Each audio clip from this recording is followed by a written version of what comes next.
Hi there, it's Carl here from Cleaning How To, and in this video I'm going to show you how to remove a coffee stain in a wool carpet using peroxide. Now quite simply, there's a tiny little dot of coffee in the carpet here which I have peroxide ready-made and ready to go.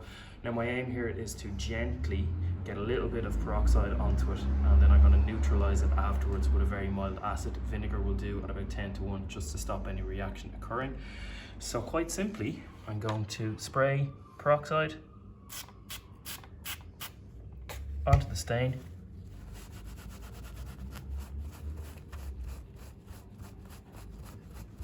Now you can see that's worked really well.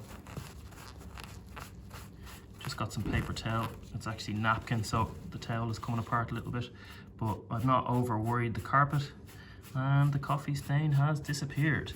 Now because this is a wool carpet, I'm going to need to neutralize the peroxide so that it is inactive. Peroxide is an oxygen bleach, so I want to stop that reaction occurring with some acid, which is going to stop the reaction. As I say, vinegar at 10:1 with water will do. I'm going to do exactly the same thing, or even with a teaspoon, just pour it onto it to stop the reaction so the carpet isn't going to get damaged. Carl here from Cleaning How To. There's a button down there to let me know you care.